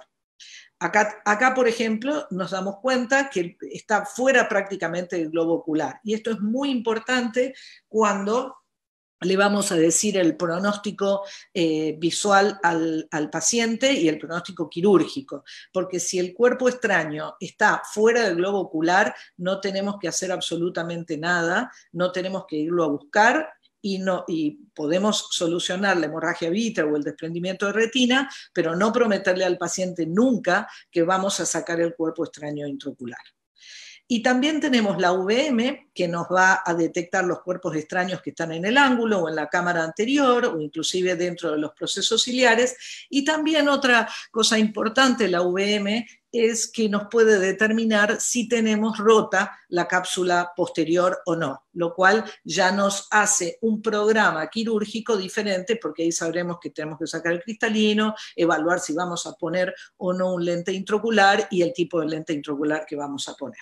Y la ecografía, que es el cuarto método diagnóstico, tiene una regular detección, porque si, por ejemplo, el cuerpo extraño está en el ciliar o está muy, muy periférico en la pars plana, tal vez no lo llegue a detectar, pero una vez que lo detectó, tiene buena localización, y la gran ventaja que tiene este estudio, que no lo tienen los anteriores, es que tiene una muy buena interpretación de los tejidos blandos, es decir, podemos saber si tiene una hemorragia vítrea, si tiene un desprendimiento de retina, etc.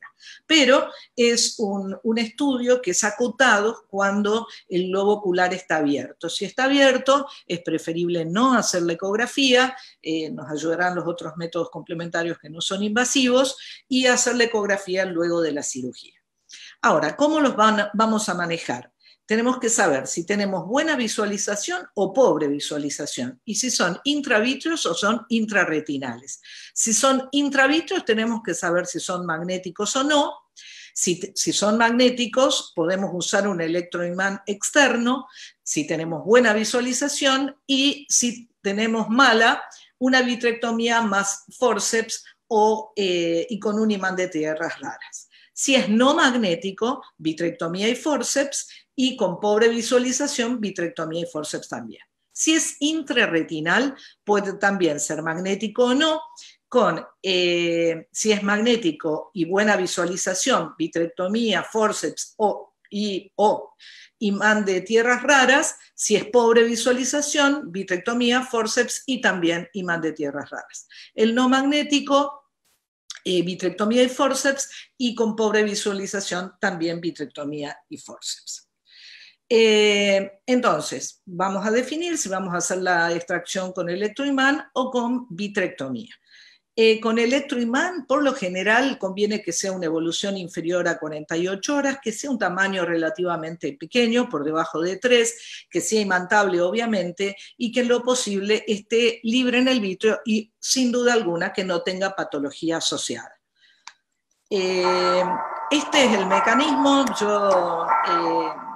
Esto es un fragmento de la película de Tiempos Modernos, y cómo es el mecanismo donde pega la masa sobre el formón y se libera el pedacito de cuerpo extraño. Por lo general sale no del martillo, o como dice el paciente, yo estaba clavando algo en la pared y me saltó un pedacito de ladrillo o de argamasa. No. Por lo general es del formón o de la masa que se desprende ese pedacito. Quería mostrarles el uso del electroimán. Esta es una cirugía que hice hace mucho tiempo. Fíjense cómo perfectamente el cuerpo extraño, si es imantable y está libre en el vítreo, sale. Por lo menos hemos solucionado el problema al paciente, damos un punto en la esclera y la cirugía terminó. Y esta es una cirugía más actual, del año pasado, en donde fíjense que soluciono hace muchos años atrás con la misma técnica. La diferencia es que, no sé si vieron en la película anterior, usaba Gillette, así que imagínense lo antiguo de la cirugía, y en este caso ya uso instrumental más moderno para hacer la incisión. Pero el procedimiento es exactamente igual. Es decir, se hace una incisión y se acerca el electroimán que tiene una fuerza magnética 50 veces superior a la masa del cuerpo extraño. Así que y ahí ya otra vez, por lo menos le sacamos el cuerpo extraño. Después uno ve si tiene que seguir o no, digamos, porque tenga compromiso de las partes blandas, pero con esto hemos solucionado parte al paciente. ¿Cuándo nos va a fracasar? Cuando el cuerpo extraño está aislado por tejido, cuando está fijo en esclera, cuando es muy pequeño o está muy distante, o cuando tiene mala calidad magnética. Entonces, en ese caso, iremos a la vitrectomía, cuando tiene una evolución mayor de 48 horas, cuando tiene un tamaño mayor a 3 milímetros, cuando no es imantable o cuando no lo podemos ver porque tiene una hemorragia vítrea o porque tiene, por ejemplo, una patología asociada, como puede ser un desprendimiento de retina. Estas serían la presencia y las maniobras. Se ve, lo ubicamos, lo sacamos y con dos pinzas o con un imán de tierras raras y una pinza hacemos la maniobra de darse las manos. La vitrectomía, ¿cuándo tiene que ser? Tiene que ser precoz, porque cuanto más tiempo pasa, mayor actividad tienen, sobre todo los metales. Si tiene desprendimiento de retina, obviamente ese desprendimiento avanza, también avanza la proliferación vitreoretinal, así que si bien es una urgencia programada en el caso que no hubiera endoftalmitis, si hay endoftalmitis, por supuesto, hay que hacerlo a la brevedad posible, pero si no hay endoftalmitis, podemos hacer una cirugía programada a las 24, 48, 72 horas, controlándolo, pero armar bien nuestras herramientas y hacerlo lo más cómodos posibles. Los factores pronósticos obviamente van a ser cuál es la agudeza visual inicial, si es favorable o no. Por supuesto, a mejor agudeza visual inicial, mejor pronóstico. El número de cirugías va a tener peor pronóstico si tiene más de 2. El tamaño de la herida, por arriba de 3-4 milímetros, es de peor pronóstico. Y el tamaño del cuerpo extraño, sin duda alguna. El que peor pronóstico es el perdigón, porque produce una herida contuso penetrante que rompe las paredes y la retina. Tratamiento, entonces, el examen ocular completo, la sutura de la herida corneal o escleral, la lensectomía si tenemos una catarata traumática, la eliminación del cuerpo extraño, que puede ser con exoimán o con imán externo, con un imán interno o de tierras raras, con endopinzas y, por supuesto, vitrectomía por pars plana. Este es un caso de un varón de 20 años con una agudeza visual de 20-200, gran hemorragia conjuntival, hipotonía, la córnea y el cristalino estaban bien, y se ve un cuerpo extraño metálico en la retina inferior con una hemorragia vítrea leve. Esta es la herida de más de 4 milímetros, esta es la tomografía, acá se ve, y acá está localizado el cuerpo extraño y se ve cómo lo tomamos con la pinza e imán de tierras raras y lo llevamos a la parte central del globo. Esta es la herida que queda y este es el cuerpo extraño que estaba en el globo ocular. Fíjense que la cirugía no fue hecha ni con 23 ni con 25, sino fue hecha con 20 Gauge. Este sería el protocolo, que no lo voy a describir totalmente, pero queda para si lo quieren ver, cómo tenemos que hacer.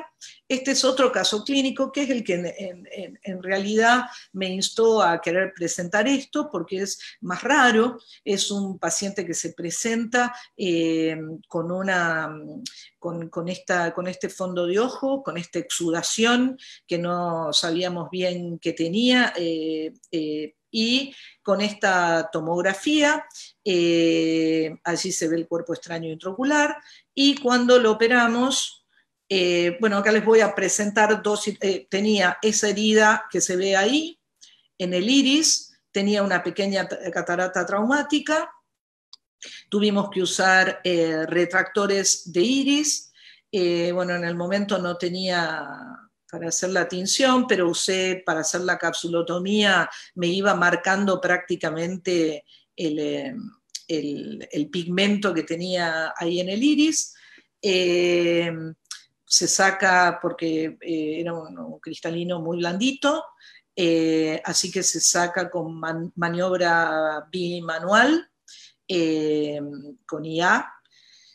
Y acá voy a poner acá controlo que está el pic de infusión en su lugar, y acá les voy a mostrar 2 cirugías simultáneas que nos llegaron curiosamente, por eso les decía que es muy raro que se presenten. Fíjense que cursan los dos casos con la misma exudación. Acá está el cuerpo extraño de cobre que estaba subretinal, esta me ayudó Mauri, me acuerdo perfecto, y esta me ayudó Claudia Cura a operarla.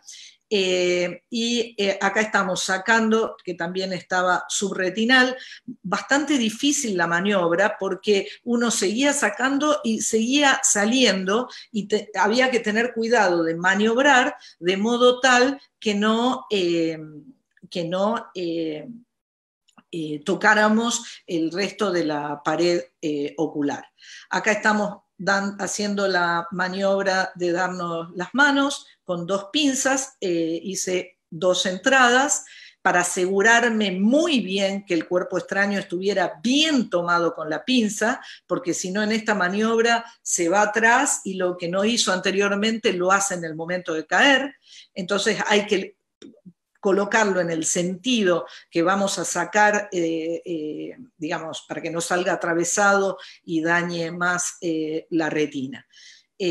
Bueno, este cuerpo extraño y el otro, ambos, tenían, bueno, acá yo puse una pestaña mía para comparar, y tenía más o menos prácticamente 1 centímetro. Esto es la lesión que quedó después, tenía un desprendimiento de retina. Yugulamos el desprendimiento de retina y le hicimos, este es el otro caso, y le hicimos endoláser para fijar. Este es el posoperatorio, el paciente está perfectamente bien. Y este es otro caso, que por eso les decía que me instaba a presentarlo, que nos llegó después, que es un paciente también con un cuerpo extraño. A este paciente no se le sacó el cristalino, fíjense que se ve muy turbio, tiene una gran exudación, y llevaba pocos días, esto no es que llevaba un mes, llevaba pocos días, porque la reacción inflamatoria que tiene es muy, muy grande. Curiosamente, el mecanismo de los 3 pacientes, el niño estaba golpeando un cable pelado contra el piso, y el cuerpo extraño se le localizó temporal superior. El otro paciente, que era el joven, que es el que le mostré anteriormente, cuando mostré las 2 cirugías simultáneas, también golpeó, se le cayó un cable, y se ve que se fragmentó un pedacito y entró temporal superior. O sea, entran de abajo para arriba y se localizan temporal superior. Y este paciente también, en este caso estaba cortando un cable con una pinza, y se le salió un fragmento y se metió en la retina. Acá esta tal vez sea una causa de discusión, si ponemos o no perfluorocarbono líquido. Algunos dicen que no, porque acelera que llegue hacia la retina, sería perjudicial. La verdad que yo sentía que tal vez protegía la mácula, porque era un cuerpo extraño de cobre relativamente liviano, digamos. Por ahí un fragmento de hierro es más pesado. Acá la misma forma como les mostré anteriormente, tenemos el cuerpo extraño acá, este paciente tiene cristalino. También tenemos que entrar con la maniobra de darse las manos y ubicarlo, porque uno está allí tratando de no tocar el cristalino, tratando de no tocar otra parte de la retina, y en esta maniobra parece sencilla, pero no lo es. Es el momento que muchas veces se cae, y Y acá saqué los trócares, no sé si ven, para entrar por el mismo lugar. En el otro caso había hecho 2 entradas acá. Acá saqué los trócares, amplié y saqué por allí. Y es un cuerpo extraño exactamente igual al otro. Ahí está la pinza que me quedé adentro, el cristalino quedó transparente y también tenía 8 milímetros más o menos, 10 milímetros. Bueno, también perfluorocarbono y solucionar, ahí estamos aspirando el perfluoro, sacando el resto de ese material exudativo que había. Ahí está la lesión, no sé si la alcanzan a ver, que había producido el cuerpo extraño. Y a este paciente se le pudo solucionar el problema sin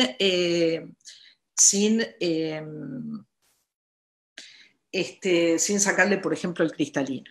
Si estas son imágenes de la calcosis, que son los depósitos de cobre, digamos, que se producen, por ejemplo, acá en este caso en el cristalino. Esta es una imagen intraoperatoria de este film brilloso dorado que produce, y estos son como unos depósitos de cobre que se producen en el polo posterior, están acá y están acá, que se los podría confundir con otra lesión. A diferencia de la siderosis, que tiene un aspecto totalmente diferente. Entonces, recordar, no comprometerse a extraer el cuerpo extraño, porque a veces podemos no encontrarlo, podemos no verlo. Me ha pasado de que esté en el cuerpo ciliar. Yo sabía que estaba en el cuerpo ciliar, pero no lo pude encontrar. No ignorar la posibilidad del trauma terapéutico. A veces hacemos más daño haciendo una cirugía si no tenemos todos los materiales necesarios o todo el arsenal de herramientas necesarias que el propio cuerpo extraño. No olvidar que el objetivo de la cirugía es el ojo y no el cuerpo extraño. Y nada más. Gracias, Susi. Estuvieron muy lindos los videos y las presentaciones. Tenemos lugar para una pregunta. Yo, en principio, hasta que vaya alguno viendo si tiene algún comentario más, te quería preguntar en qué ocasión elegís digamos, el endoimán, o si la mayor preferencia tuya es usar la endopinza por lo que es un movimiento más controlado. El ir a buscar el cuerpo extraño y no perdemos el control con el movimiento, digamos, del endoimán. ¿Cuál es tu preferencia? No, prefiero el forceps. Bueno forceps. Hay que tener forceps hay que tener pinza de cuerpo extraño. No sirve ninguna de las pinzas que tenemos que agarran. Hay que tener todos los modelos de pinza cuando uno va a entrar, porque a veces, por ejemplo, si uno va a agarrar vidrio, tiene que tener una como si fuera cuando agarramos las pinzas esas de hielo, que se abren, dejan entrar el cuerpo extraño que tiene muchas caras y se vuelve a cerrar.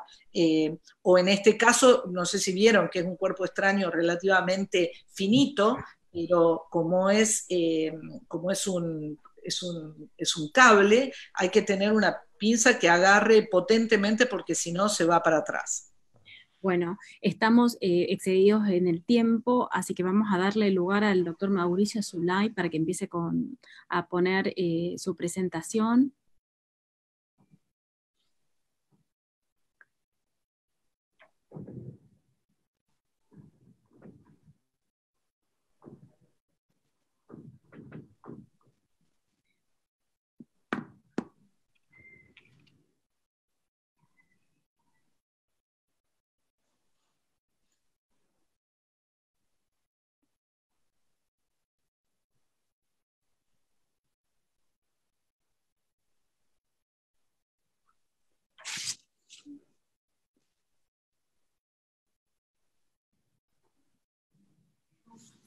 No se escucha, chicos. Mauricio, tenés que poner el Hola, audio. ¿se escucha? No hay audio. Ah, lo llamo por teléfono. Puso el audio, Mauricio. Que active el micrófono. Así que se lo debe estar por activar. ¿Ahí? Sí. ¿Ahora? Perdón. Perfecto, ahí Mauricio, perfecto. Bueno, puntas y bombas de lo que vamos a hablar. Es un tema que suele ser por ahí tedioso, espero que hacerlo un poquito más amigable. No tengo interés comercial. Y acá lo que les quería representar es que por el pedal del cirujano pasan un montón de variables. Uno mueve el pedal para arriba y para abajo, pero en el aparato hay que setear un montón de cosas para que la cirugía salga como queremos. Un momento delicado suele ser el shaving, porque uno quiere sacar el vitro de la periferia, no quiere lastimar la retina, o por ejemplo cuando sacamos membranas en un diabético con el vitrectomo también. Vamos a las puntas. Cuando operamos con aparatos como el STORZ 20G o las primeros microincisiones, usábamos puntas que adentro tenían un resorte. Eran puntas neumáticas que tenían un pulso de aire para cerrar la cuchilla, pero un resorte que funcionaba para devolver la cuchilla a su lugar. El pulso de aire funciona más rápido que el resorte, por lo tanto el resorte era lo que limitaba la velocidad de corte, porque si uno ponía una velocidad muy alta, el resorte no alcanzaba a devolver la cuchilla a su lugar y ya venía el otro pulso de aire y la punta no se terminaba de abrir. Entonces evolucionamos a las puntas que tenían un mecanismo doble neumático, es decir, un pulso de aire para abrir y otro para cerrar, y eso permitió lograr la frecuencia de corte que usamos la mayoría de nosotros actualmente, que son ya sea, depende de la máquina, de 5.000, de 7.000 o de hasta 10.000, 8.000 también. Y lo otro que permitió es manejar lo que se llama el ciclo de trabajo. Un ciclo se considera, si ven mi flechita, desde acá, desde donde la punta está cerrada, permanece cerrada hasta que se vuelve a cerrar, se abre y se vuelve a cerrar. Eso sería un ciclo. Uno puede regular que la mayor parte del tiempo esté cerrada, eso es lo que se suele conocer como modo shaving, o uno lo puede regular para que la mayor parte del tiempo esté abierta, es lo que se conoce como modo core. Eso tiene bastante diferencia en cómo funciona la punta cuando uno está trabajando a baja frecuencia de corte. Pero a medida que uno aumenta la frecuencia de corte, el ciclo de trabajo se hace más cortito. Fíjense esto contra esto. Y lo único que uno puede acortar es lo que está grande, digamos. Entonces, en alta frecuencia, no importa si yo estoy trabajando en modo shaving o en modo core, en general el ciclo de trabajo suele ser del 50%. Y recientemente aparecieron las puntas de doble corte. DORC tiene las TDC, Alcon le llama la Hyperbit, Bausch + Lomb las V-Blade y Oerly las Twinac. Estas puntas cortan tanto de ida como de vuelta. Eso permite que se duplique la frecuencia de corte y uno puede decir, no me importa trabajar al doble de frecuencia de corte, lo que tiene mi máquina me alcanza. Pero hay otra cosa que es muy importante, quizá más importante que la frecuencia de corte, que es que el puerto está todo el tiempo abierto, no hay ningún momento en el que esté cerrado. Acá tenemos a la izquierda una punta clásica, doble neumática, y acá a la derecha una punta que corta en ida y vuelta. Fíjese, dos diferencias importantes. Una, el flujo es muchísimo más importante con la de doble corte. Y otra es menos pulsátil. Fíjense acá cómo se ven, cómo rebotan algunas de las partículas, y acá eso ocurre en mucha menor medida. Esa disminución de la pulsatilidad ayuda a que la cirugía sea más segura. Entonces nos da menos pulsatilidad y nos da más flujo. Fíjense en este cuadro, acá va aumentando la frecuencia de corte, ¿no? Para la derecha. Esta sería una punta de doble corte de una marca, esta una punta de doble corte de otra marca, y esta sería una punta de corte simple. Fíjense que a baja frecuencia, y a medida que aumentamos la frecuencia, el flujo va cayendo, mientras que en la de doble corte se mantiene. acá en una de simple corte el flujo, a medida que uno aumenta la frecuencia, el ciclo de trabajo se acerca al 50%, mientras que estas mantienen un ciclo de trabajo muy alto, alrededor del 92%. Conclusión, flujo mayor, o sea, cirugía más rápida, por lo cual tenemos que setear los valores de aspiración quizás un poco más tranquilos o subir la infusión porque aspiran mucho. El ciclo de trabajo importa menos, como yo ahora tengo el puerto todo el tiempo abierto, ya no voy a poner en la máquina modo shaving o modo core, ya no importa tanto eso. Sí importa setear bien el vacío que voy a usar y el flujo es menos pulsátil. Y acá empieza a tomar relevancia, por ejemplo, empieza a ser el flujo más útil el 27G.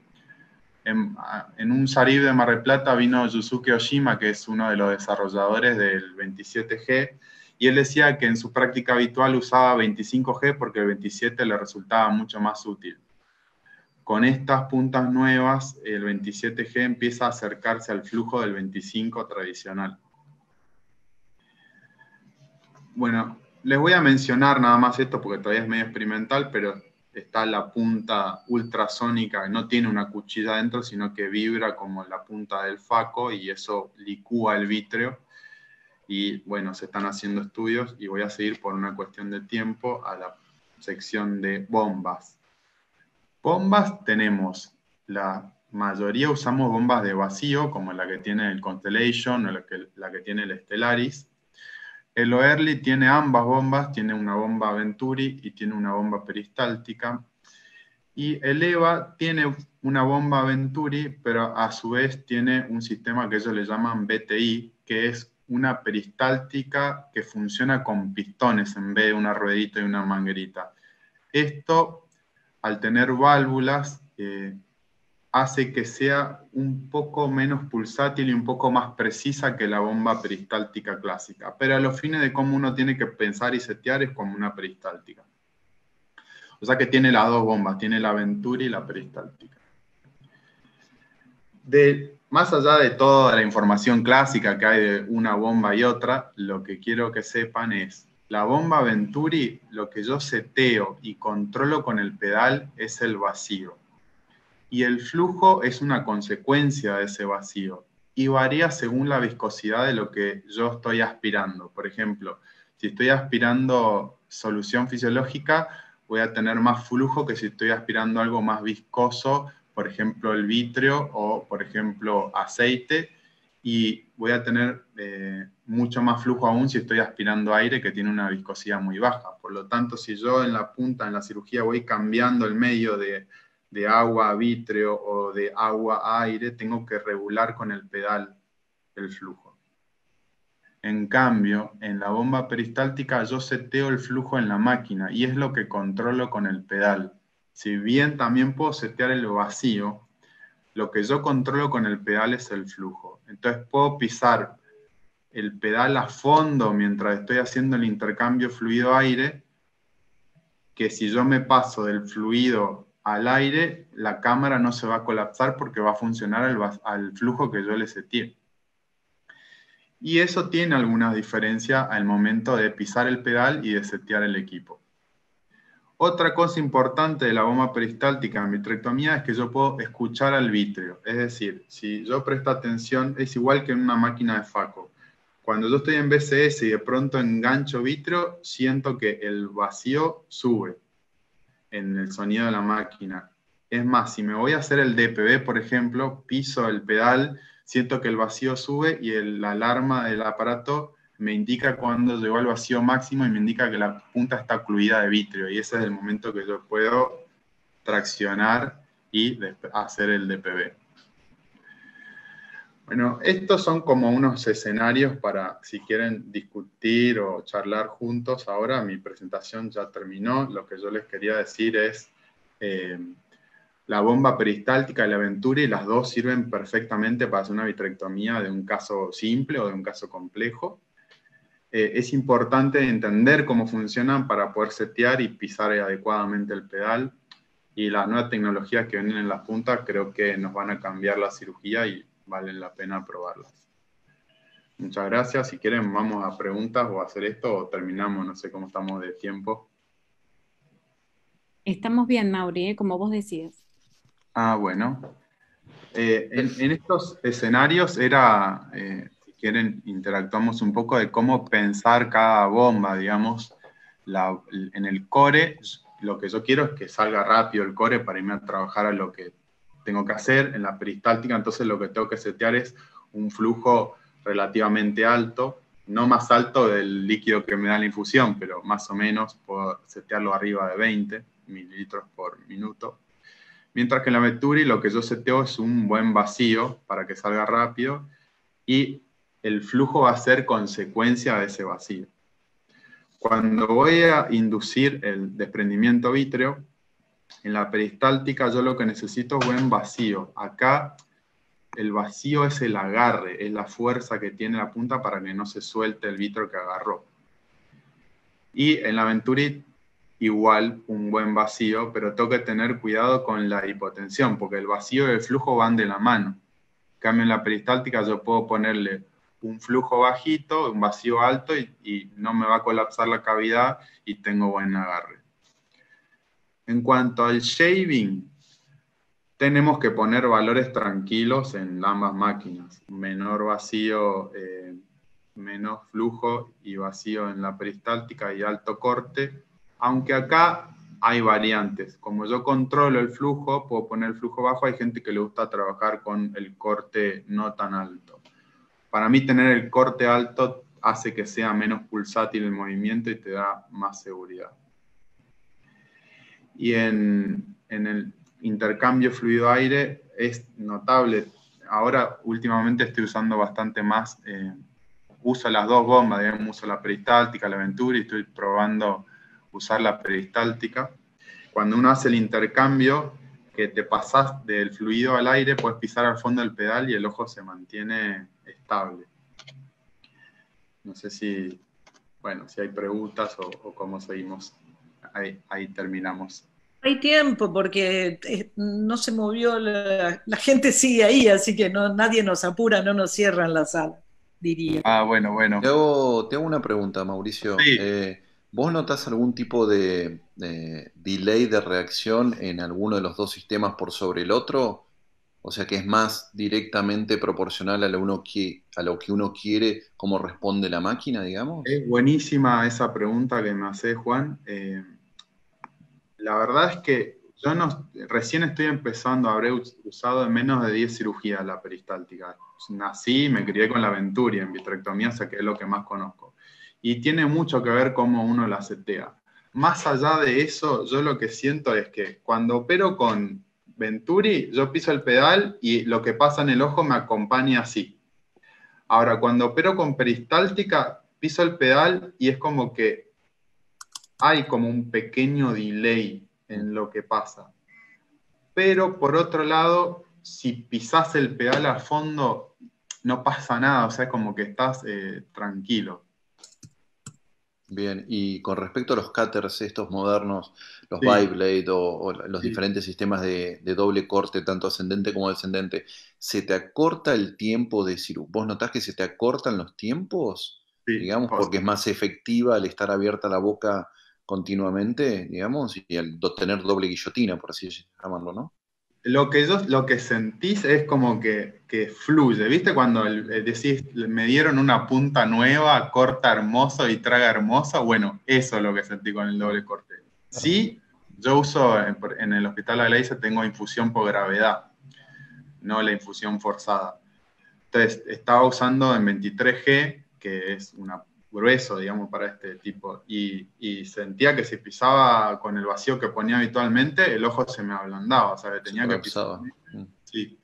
Pero cuando me fui a hacer el shaving, la retina quieta y salía bárbaro el vítreo. La verdad me encantó el doble corte. Mauricio, ¿puedo hacer un comentario? Sí. Justo lo que vos dijiste es lo que hace la diferencia entre la peristáltica y la Venturi.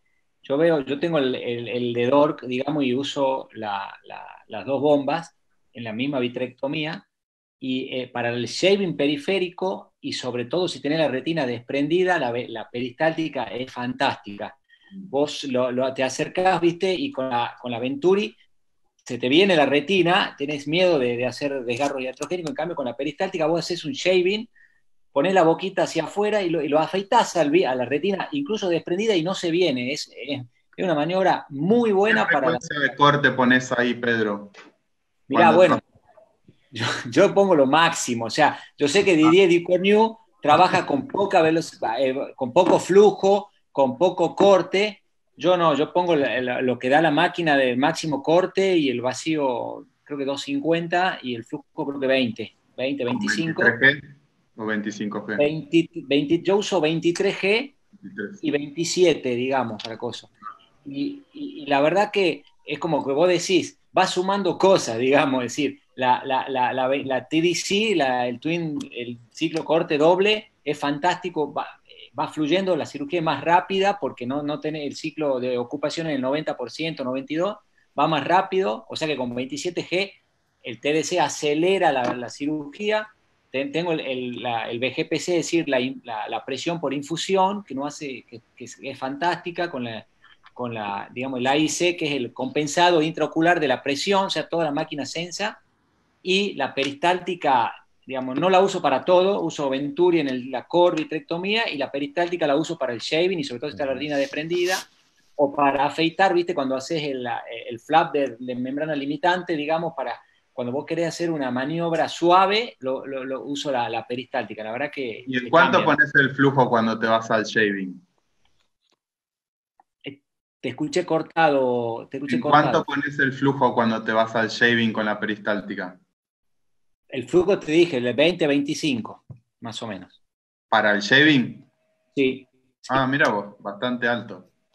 Sí, alto. Yo trabajo alto, 20-25 y el vacío 250, 300 y el corte lo que me dé la máquina.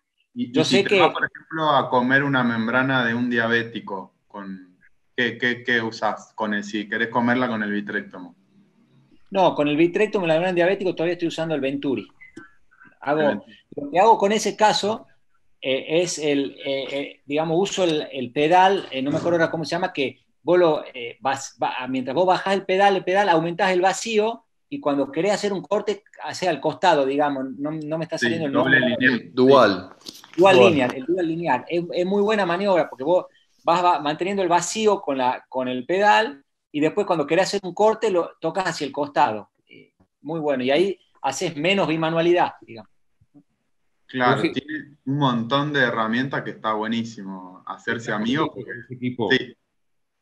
Pedro. ¿Sí? ¿Estás contento con ese equipo? Sí, por supuesto. La verdad que sí. Suficiente ¿Puedo para preguntar? ¿Vos querés que te cambió el resultado quirúrgico? No hablemos de la punta de doble corte, hablemos del equipo, de la rotación de las bombas, de Venturi peristáltica y esa ayuda. No me cambia el resultado quirúrgico. Por ahí el tiempo, lo hace en menos tiempo. A ver, donde yo sí me siento muy confiado es cuando hago el shaving de un desprendimiento de retina periférico con la bomba peristáltica. Te cambia la vida porque vos te acercás a la retina y la afeitás y no se te viene. ¿Me entendés? Es más, yo pongo la boca hacia afuera, digamos, no apuntando hacia la retina, sino hacia afuera y la paso ahí, sobre todo sobre los desgarros y donde está la tracción, la puede afeitar tranquilamente. Eso me siento absolutamente confiado y ahí puedo decirte que disminuye el riesgo de roturas iatrogénicas, sin duda. Y lo otro depende de cada uno, digamos, del gusto de cada persona. Yo creo que... Sí. Habla, si quieres. Mauricio, una pregunta. ¿Vos te acuerdas en Mar del Plata que cuando nos presentaron las puntas, la distancia que había entre el corte y la retina, el 23G, era más cerca que el 25 del 27? Como que la boca estaba más lejos. ¿Eso sigue siendo así con estas puntas nuevas? Como que el 25 y el 27 están más lejos en realidad de la retina. ¿O has leído algo de eso o no? Hay una limitación, digamos, de cuanto más cerca al puerto de la punta, uno se siente más cómodo para acceder al tejido, pero hay una limitación que es el ancho de la cuchilla de adentro. Lo que salió, eso es verdad, una modificación que le hicieron, no sé la variante entre 27 y 23 y 25, cuál está más cerca, pero una modificación fue acercar el puerto a la punta. Y a otra fue hacerlo, que eso lo sacó Alcon, no sé, las otras marcas creo que no todavía, hacerlo biselado, como inclinadito hacia abajo. Que yo probé la 25G de esa de 10.000 cortes, no la doble corte, sino la de corte simple, pero biselada a la punta, y la verdad que me gustó. Porque en teoría la 23G está más cerca a la boca de la retina que la 25 o la 27. Sí, es así como vos decís, Ezequiel, el diseño original. Después creo que hubo una evolución de Alcon y lo cambió un poco, pero el diseño original, el de 23, era más cerca. Las de ahora que son inclinaditas está súper cerca del... Claro, las tipo biseladas que dice Sí. Mauricio, es verdad. Te dan como que te copian el perfil posterior del globo. Hay que ver si eso es. Leonora, hace el comentario que hace el doctor Armendariz. Eso. Ahí en Facebook, doctor Armendariz comenta que hace el shaving con un flujo bajo de 2 centímetros cúbicos y bajo corte. Ese es el estilo de Didier Duverneau, digamos que es como que lo hace más lento, más lentamente a todo, sí. Yo soy más ansioso y lo hago más rápido, digamos. Pero lo hace con el mismo equipo que trabajás vos. Eso quiere decir que cada uno tiene que conocer. Claro, pero vos, Pedro, hay dos formas de limitar el flujo, digamos. Uno puede limitar el flujo, en el caso de la peristáltica, seteando un flujo bajo, pero si tenés el flujo alto, como en una Venturi que no lo puedes modificar, o porque seteaste alto la peristáltica, la forma de limitar el flujo es aumentando el corte. Vos tenés un flujo alto, pero tenés un corte alto. Exacto. Si le vas a poner un corte bajo, no te queda otra que bajar el flujo. Claro, el flujo es como dice Mauricio, el flujo efectivo que vos tenés está determinado por eso, porque si no la cuchilla, al tener mucho tiempo la puerta cerrada, no tiene flujo. Entonces ahí te cambia, te inestabiliza más. Habitualmente, Pedro, si las TDC o las de corte simple, porque son diferentes de precio también. Las que haya, las que claro, mandan. Sí. La de doble corte. Una pregunta más. ¿Les parece más fácil aspirar el vitrio para hacer un desprendimiento de la hialoides posterior con la peristáltica o con la Venturi o no? La verdad es que para mí sale bien con las dos, digamos. Lo que está bueno con la peristáltica es que, vos imaginate, seteaste 300 en la Venturi. Si vos estás en vitrio está todo bien, pero si estás en fluido capaz se te ablanda un poquito el ojo. En cambio en la peristáltica puedes poner un flujo bajo, le pones 4, 5 o 10 y le pones un vacío bueno, 300, y vos puedes pisar a fondo el pedal, no importa si estás en aire, en fluido, en vitrio, que el ojo está ahí bien. Y vas escuchando cómo sube el vacío, y hace pip, pip, pip, la alarma, y ahí ya lo tenés. O sea que parece que es más fácil. Ezequiel, si el equipo es bueno y está bien seteado con el mantenimiento automático de la presión, la realidad es que eso tampoco se da. Lo hemos probado, estamos todo el tiempo el equipo, y si el equipo está realmente bien y está seteado, digamos, eso te da la seguridad que aspira cuando agarró, ¿no? Igual que el Faco. Yo creo que esa es una ventaja en cierto aspecto, pero vuelvo a repetir, el tema es que muchas veces los equipos a lo mejor no tienen el mantenimiento ideal y te puede ocurrir eso, pero si el equipo funciona bien, con el mantenimiento automático no se colapsa, eso ya es del pasado, ¿no? El colapso. Claro, los equipos nuevos a veces la infusión forzada. Claro. Esa es la realidad. Y después, otra pregunta te hago, con las puntas de doble corte, que a lo mejor tanto Pedro como Mauricio en sus casos que ya tiene con este equipo nuevo, las puntas de doble corte en general tienen la tendencia a no poder ser resterilizadas. O la resterilización... No sabía ese detalle. No, a ver, yo creo que es mucho más delicado, ¿me entendés? O sea, si no tienen una buena limpieza y como tienen doble cuchilla, o sea, doble filo de ida y de vuelta, yo creo que también van a tener más dificultad para poder ser reutilizadas potencialmente, ¿no? Pienso yo. No lo sé. A lo mejor me pueden contestar. ¿Está grabando esto? Sabemos que muchos de estos materiales se retiran, ¿no? Todos sabemos que todos utilizan pack nuevos, eso quédense tranquilos, no, eso ya quedó.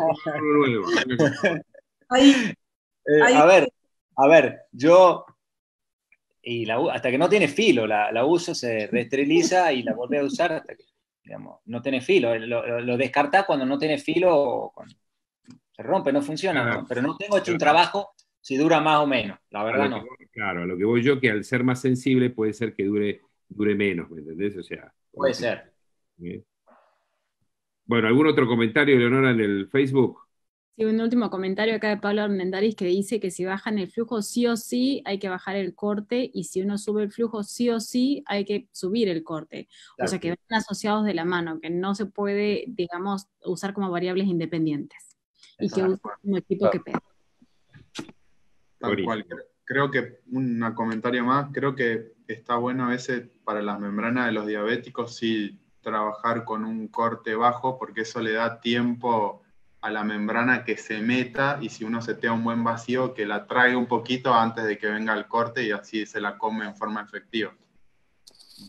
Yo creo que cada equipo realmente tiene su pro y su contra, y uno, en la medida que lo conoce, esto es como, a lo mejor, Mauricio, que usar los dos equipos, es como cambiar ¿viste?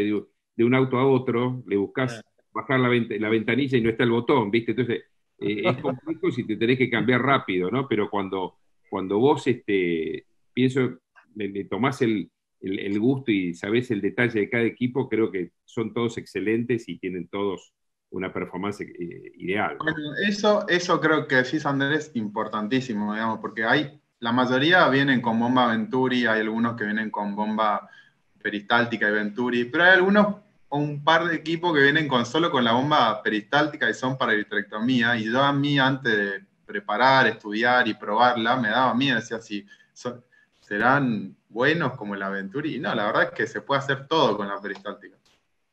Eso es un concepto muy importante, y yo no opino más, pero digo, personalizar las funciones del equipo para cada uno y saber cómo manejarlas, que muchas veces realmente no sabemos. Nos sentamos a operar con un equipo de una marca para con la otra y creemos que es lo mismo. Realmente no es lo mismo. No es lo mismo los vacíos que pongamos en los equipos, aunque pongamos el mismo número, la frecuencia de corte. Hay que saber que cada equipo se comporta, entre comillas, como un auto diferente. No es lo mismo poner primero en un Fitito que en una Lamborghini. Es así. Hay que hacerse amigo de la mente.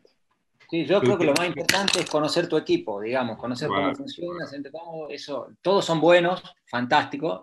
Tenés que saber conocer bien el tuyo. Los primeros DORC, los asociados, los primeros, me tocó usar varias veces, y a mí me pasaba lo mismo. Yo saltaba de ese equipo a la bomba Venturi y la realidad era puro peristáltico, ¿no? Y la realidad es que se podía operar perfecto. O sea, no, y estamos hablando de equipo de muchos años atrás, que ahora evolucionó, tiene otra sensibilidad y otra performance. Bueno, chicos, me parece que ya es muy tarde, esto da para hablar muchas horas, veo las caras cansados de varios, sobre todo los que están muy iluminados y los que están poco también.